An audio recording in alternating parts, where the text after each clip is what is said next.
Hi everyone again, it's Lou Sims here, and I'm going to do a demo with the beautiful Queen of Hearts collage stamp from Polkadoodles, which was recently released.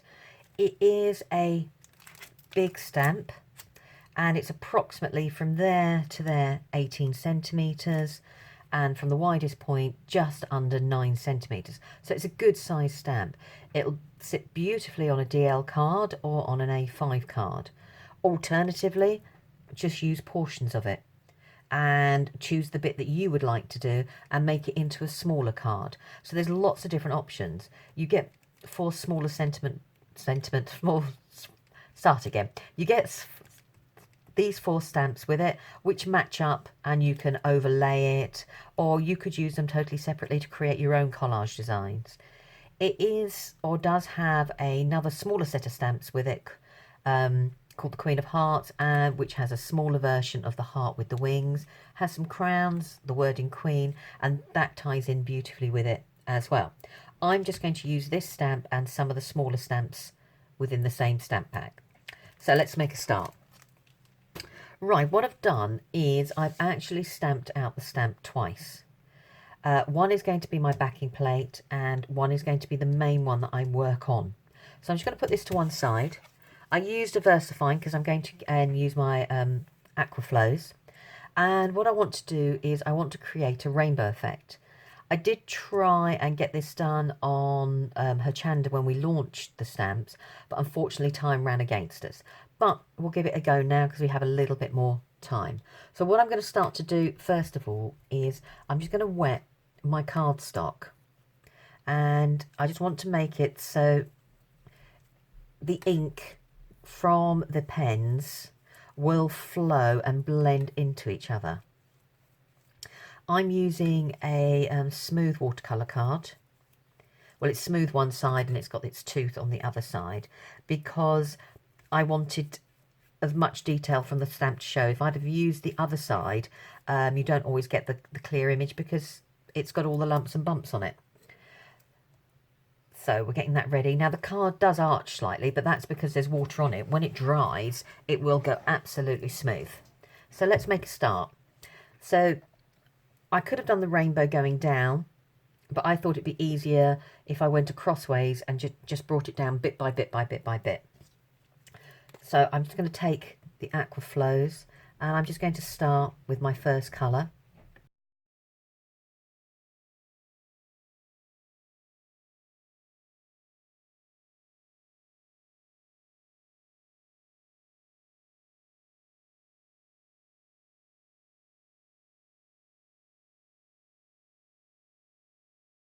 And now all I'm going to do is just go over areas I would like a little bit more colour. So I'm just going to move that up a bit and I'm just going to do a little bit of the blue.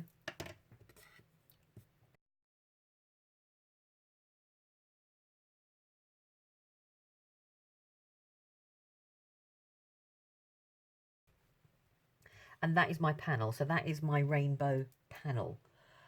What I'm going to do now is it needs to dry off, otherwise we won't be able to work with it. So I'm just going to give it a quick blast with the heat gun.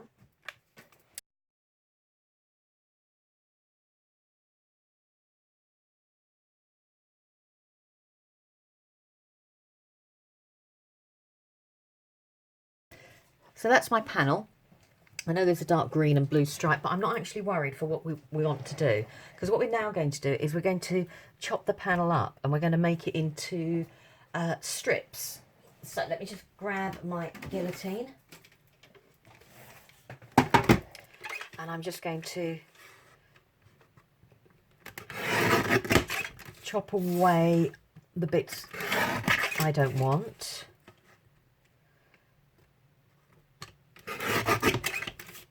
Even down, and I'll do a little bit at the top there. Let's put them out of the way. And then I'm just going to split this up into different strips.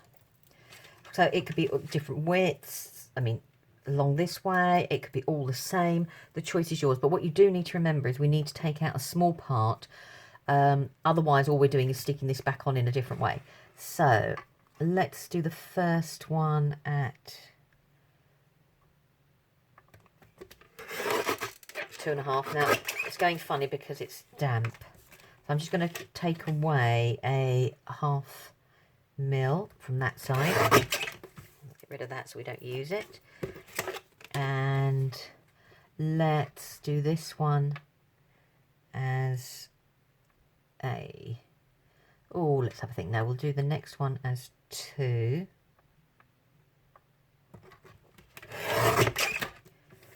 There. And then I'm going to take another 0.5 mil away. So I've got a gap in between the design. And this one is a 2. But what I think I might do is make it a little bit smaller. So each one is gradually going down slightly smaller. Right, let's move that out of the way. So I've now got my 3 strips, as you can see. And because I've taken that 5 mil away in between, they join up, but it gives me a little bit of a gap. And that's where my other one will come in play. So the idea will be is that we will line up the stamp to where we want it to go. So those that know me, I like to do a dry run just in case.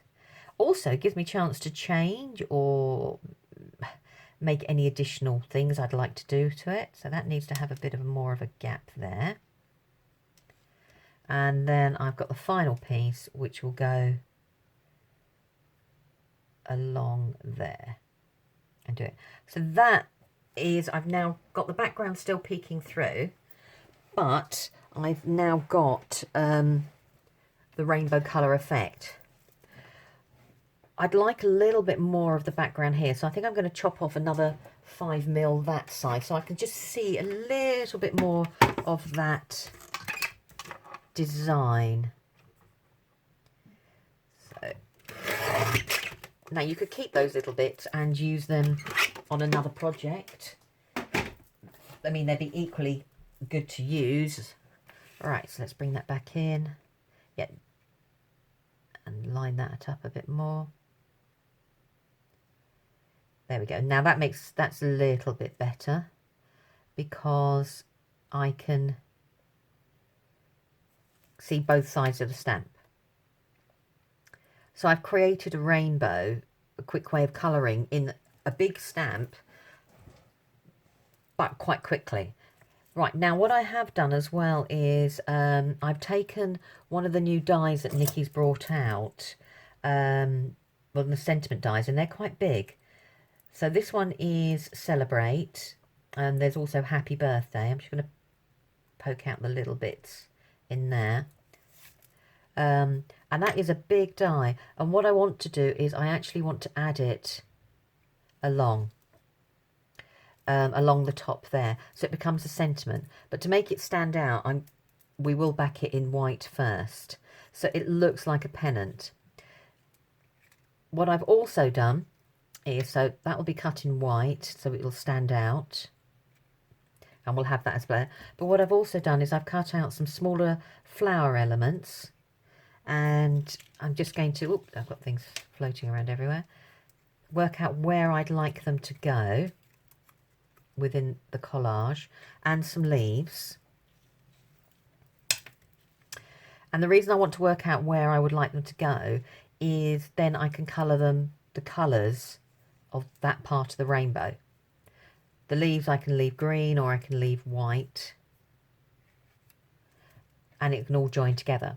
So what I'm going to do now is I'm just going to colour up all the different stamp elements, and we'll then get to put things together.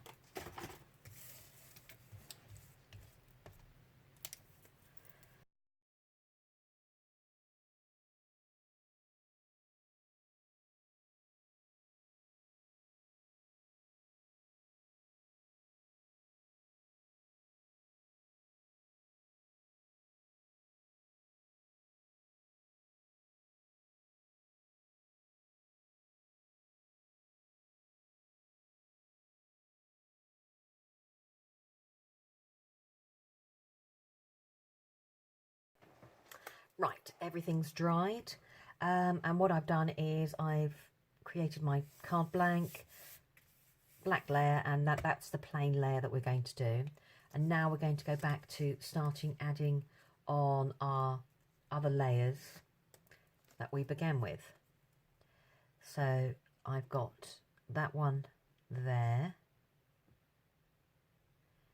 and just lining it up to make sure it's straight, as you can see. And I'm just going to do nothing perfect. I'm just going to cut a little bit off. I'm not going to be too precious. Now you've got a choice here.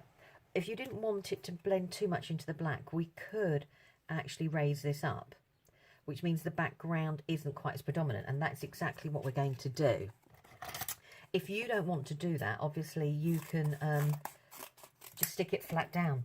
If you were sending it and you were worried about postage costs, obviously sticking it flat down would be the best way forward. All right, let me just trim that bit off, which isn't doing too well. That's better. And that's going to go there. Now, because I want to have a little bit of wiggle room so I can get this in the right place, I'm just going to put a little bit of wet glue, PVA glue, on the back of the sticky pads, which means at least then it won't stick down straight away. I'm going to have to stand up to do this, so it looks like it's just that bit there.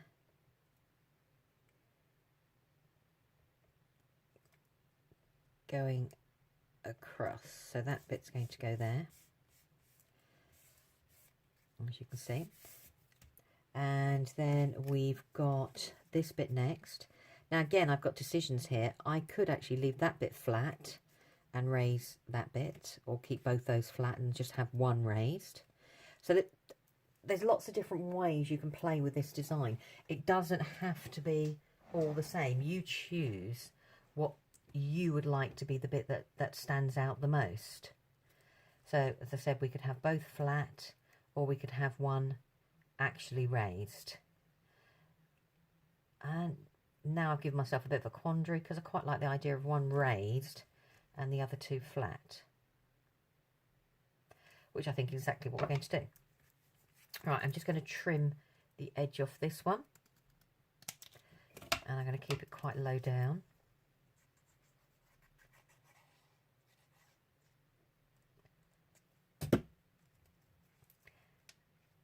And line it up with the stamps below.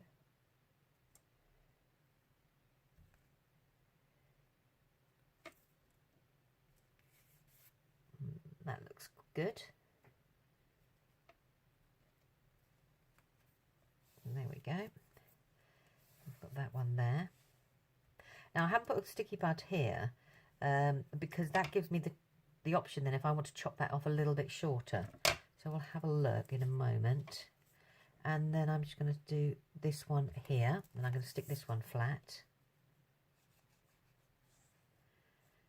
And I'm not going to put the glue all the way down because I haven't made mine up how far I want to cut that little bit off. So let's line that one up there. Now another option you have got is on these strips, you could have used clear ink and embossed it with clear powder, which would make them stand out even more because of the gloss effect on there. So I think I am going to cut this one just a bit more away, and I think I'm going to cut this one a little bit higher up there. So they're all now a little bit different layers. Right, I've taken the Celebrate and I've put 2 or 3 together with the white on top. I'm not sure if the camera can pick up. You can actually see the depth now. So you've made a flat die cut into something a little bit more substantial. So it gives you the impression that it's thicker, which makes it more pronounced. So the Celebrate is just going to sit down the one we've raised so it stands out. and I've put a tiny, tiny, tiny black shadow. I have left one over, so if I wanted to, I could do even more of a shadow so the word stands out. And it's good to do that and to give yourself a bit of options. That's why I like to do a dry run first, so I can get an idea of whether I think something needs that or not. So we've got the plain Celebrate, or we can add the shadow. I'm doing the bit my husband dislikes, which is what he calls faffing around. But I think, as I keep saying in quite a few of my videos, it's nice to see our thought process, not just a finished card. So I'm just going to leave that like that and see when I build up the other elements whether I want to add another shadow. So what I've done is I coloured the flowers as you saw, and they're going to sit over different parts. So I've got a yellow and a green one, which I might do about like that. And then I finally got a red one at the top. Now the red one, I might overlap or have it going up the top there a little bit. We'll see, we'll do that there. And then obviously I've got a few leaves just to finish off those different designs, to bring the flowers to life a little bit more.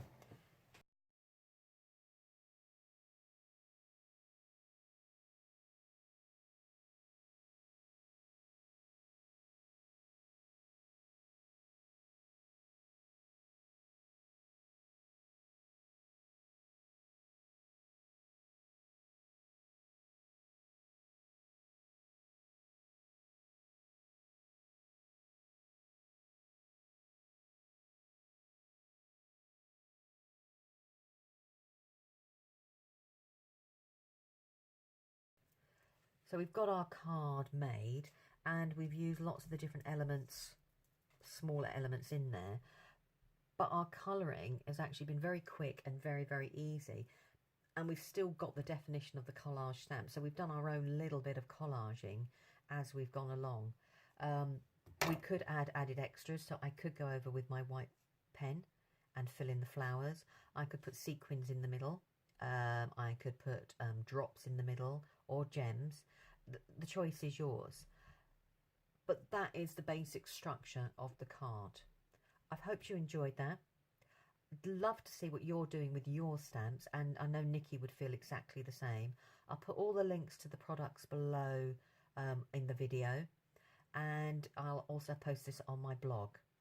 Thank you for watching. I hope to see you again soon. Bye bye.